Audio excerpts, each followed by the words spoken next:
guys, welcome back to CJ's Keto Kitchen. Tonight we are going to be making another delicious casserole, and this one is going to be taco casserole. So come along with me and let's get started.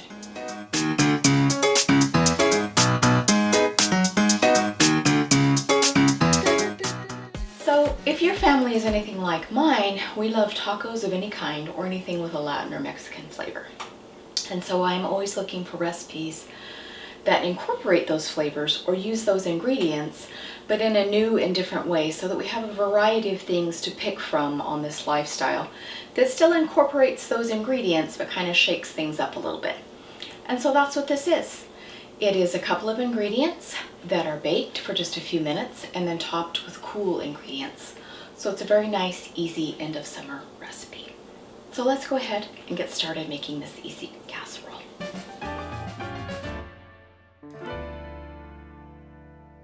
So you're going to need 2 pounds of ground meat. Here in this step, I am using beef. You could of course use turkey or chicken. You could use shredded beef or shredded chicken. You could use pork if you would like, but you need 2 pounds of meat. So in a separate skillet, I am going to be using my cast iron skillet for this step, and I have oiled it with some avocado oil. You do need some kind of separate skillet or pan, because the next thing that we are going to do is we need to brown and saute about 10 ounces of riced cauliflower. And you can use either fresh riced cauliflower or frozen. I'm going to be using frozen because that is what I could find in my local grocery store. But I'm going to go ahead and get it in this pan. It is very hot. I have it on a medium temperature.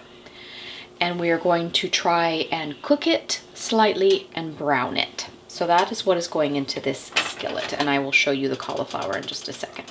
So here is my cauliflower, and I simply put it into my colander. It is still raw, but it is thawed out. And I squeezed it with just a small plate to get all the water out, and quite a bit of water came out. So if you're going to be using a frozen cauliflower product, definitely make sure that it is well drained. So into my skillet, I'm putting 10 ounces of riced cauliflower.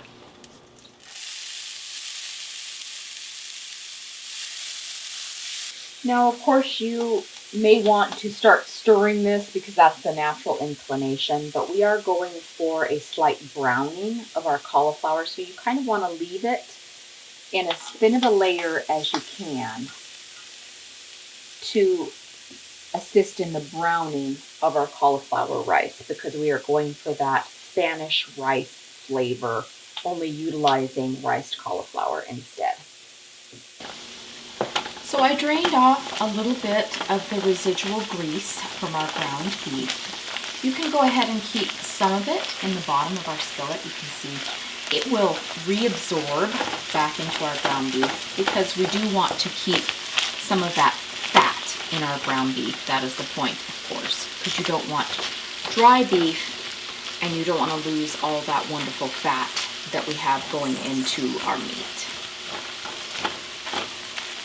I'm just breaking it up so that it will cover the bottom of our 2-quart dish that we are going to be using. I'm going to pause here for a second and take a look at our cauliflower rice just to see how it's doing. And it is getting nicely browned, which is what we want. So I'm going to give it a stir.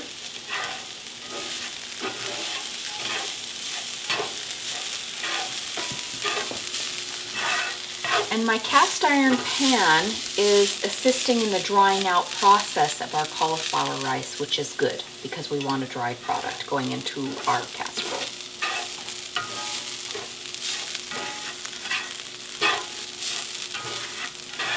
So I'm just stirring it, and then once again I'm going to spread it out into my skillet. And this would work with any kind of dry skillet or pan. I did oil it a bit when I started, but I'm not adding any more oil. Okay, our beef is in now even pieces. You are going to want to preheat your oven to 350 degrees. We're only going to be baking the beef and the cauliflower mixture, and we're only going to be doing it for about 15 minutes, but you do want your oven at 350 degrees. So to our ground beef, we are going to go ahead and add 2 tablespoons of our taco seasoning, homemade taco seasoning, and I'm going to sprinkle that all over. I like mine very seasoned. You can, of course, do this to your own personal taste or the taste of your family members. I'm going to give this a stir.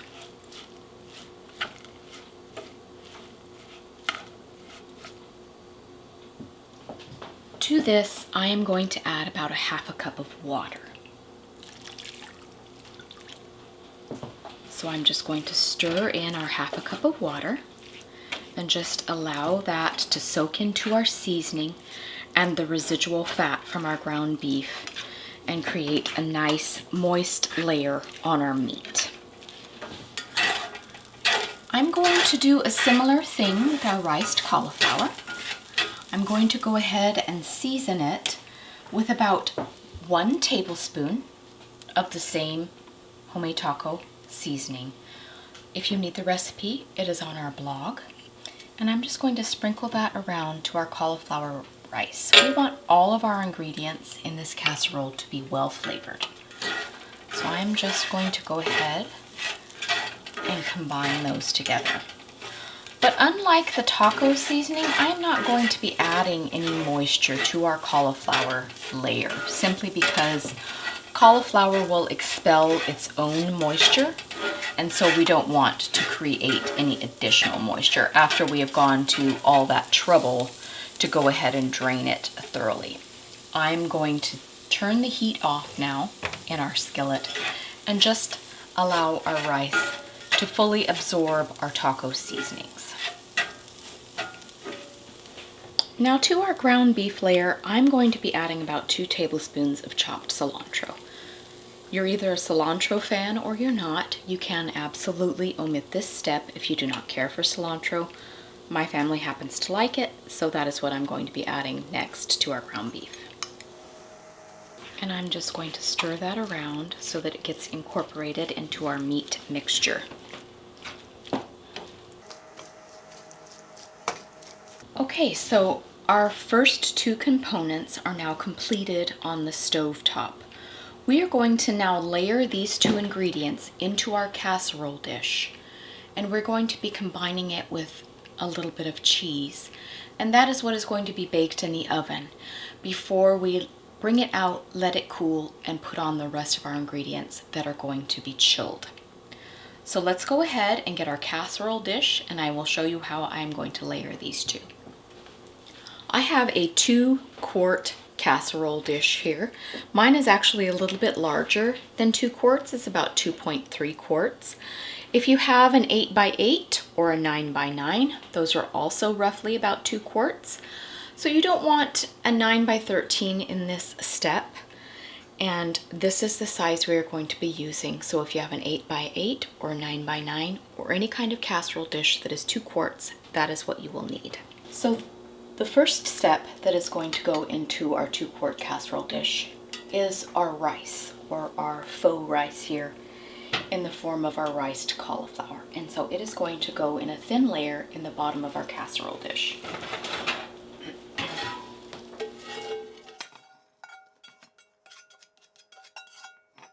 So I'm just going to spread that around evenly into the bottom of our dish. Now on top of that, I'm going to put our ground beef layer.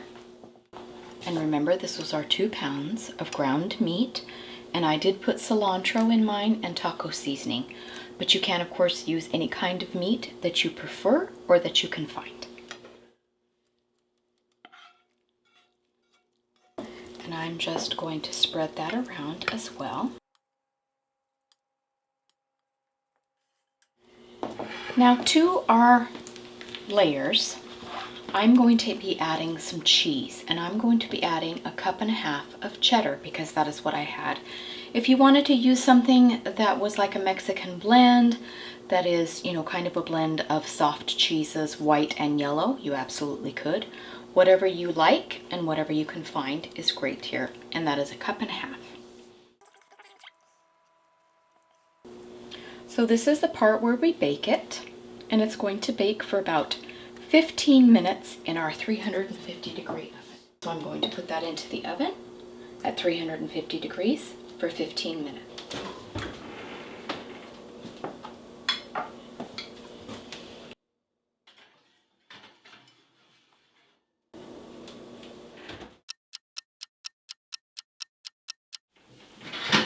Okay, it's been in for 15 minutes, and you can see that our cheese has melted into our other 2 layers. So the rest of the ingredients that are going to go on top of our taco casserole are cold. And because we just removed this from our oven, it is warm. So if we were to place our cold ingredients on there now, we would just have a soup. So you do want to let this casserole sit for a little while and cool down a bit so that we can add our other ingredients and they don't just, you know, melt into our casserole. I would say about 15-20 minutes. Just let it get slightly warm so that, you know, it's still, so your bottom layers are still warm, but that your cooler ingredients will stay on it. Okay, so the way that you can garnish this casserole, it can be your imagination can run wild. And everyone likes something different on their tacos, and so everyone will appreciate something different on their taco casserole. For ours, I'm going to be adding sour cream, green onion, or scallion, spring onion. It's known as many different things. And this is actually 2 chopped up. I'm going to be adding tomato, and these are just a few grape tomatoes chopped up. If you'd rather use salsa, you could do that. I'm going to be putting in some black olives. I'm going to be doing a little bit of shredded lettuce, although CJ does not care for iceberg lettuce. You can use any kind of lettuce you want, or you can leave off the lettuce. And I'm also going to be putting just a little bit more cheese. So to start, I'm going to be putting about 1 cup of sour cream. And I'm simply going to layer these ingredients. So I'm just going to take my sour cream and kind of spread it around evenly on our casserole. And that didn't quite cover it, so I'm going to do just a smidge more there, because I just eyeballed my cup. So there's our layer of sour cream. Next, I'm going to do just a sprinkle of cheese, because we already have cheese in there. Next, our lettuce, and I'm going to skimp on the lettuce for CJ. So I'm just going to put a little down, and I'm going to spread it all over. There we go. Now olives, and this is about 2 ounces of black olives. And these are just chopped. If you wanted to do some kind of chili or pepper here, that would be awesome. Oh look, we had an olive leaf in there. Look at that. That's kind of cool. I don't know. I'm going to put my tomatoes down.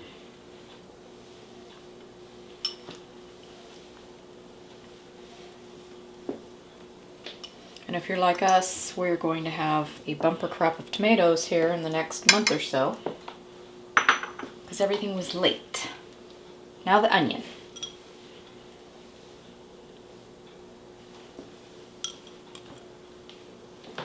So a couple of things. If you're going to be making this for mixed company, you could put everything out like I had it taco bar fashion, and you could just serve it with the 3 layers and then let people garnish how they wanted. Additionally, if you need to use this for meal prep, or if you were going to make part of it and put it away for another night, you could of course do the 3 layers like I had, and then you could put the toppings on later or put the toppings on individually. So if you needed to preserve this for another meal or for leftovers, or if you just have a smaller family, you could of course half the recipe and just make it in an even smaller dish. So there are several options for you to consider. But either way, it's a nice variation on tacos, and I'm sure that your family will enjoy it.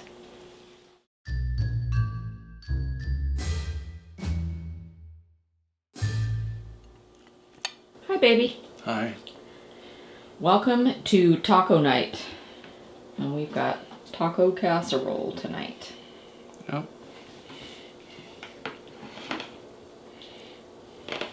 Let us know if it's a fiesta in your mouth.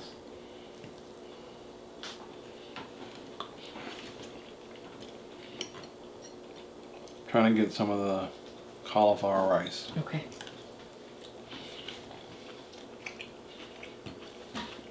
It's good. Just like, I guess, a taco salad. Mm-hmm. Yeah, I think it's really good. So Good. I think people will like it. It was simple to make. And yeah, I don't know, the cauliflower. Mm-hmm. I don't know. I don't really even taste it. Okay. Well, you're not supposed to taste it. Oh. So it's supposed to be there for texture? Yes. Okay. All right. Well, it's there for that. Good. So, it's good. Good. I think people like it. People normally like tacos or It's a anything kind of variation. Yeah. So I like it, and thanks for not putting a whole lot of lettuce on ours, but people can go crazy with lettuce if they want to. I did that just for you, baby. I know. I just don't see the point of lettuce. At least iceberg. So, thank you. Bye. Thank you. Bye. Thanks for joining us again tonight, you guys. We hope that you enjoy this casserole as much as I know that we are going to. We hope that you will consider subscribing and hitting the notification bell. We try and upload multiple times a week, generally on Wednesdays and Sundays, and sometimes in between. So you definitely want to hit the bell so that you know when our new content goes live. We are also on social media. We are on Instagram, Facebook, Twitter, and Pinterest, and that is Cjsketokitchen. And we upload pictures there, and also people who are subscribers and are making our recipes, we'll put theirs there as well. So definitely join us there so that we can support this community. If you need any information about this particular recipe, that is always on our blog, and that is Cjsketokitchen.com. And there you will find the ingredients, the macros, recipes that we have made in the past, blog posts talking about all of my thoughts while making this recipe, and also CJ's taste test follow-up. So definitely head over there and check that out. We hope that you will come back again and see us again next time. And until that time, stay well. Bye.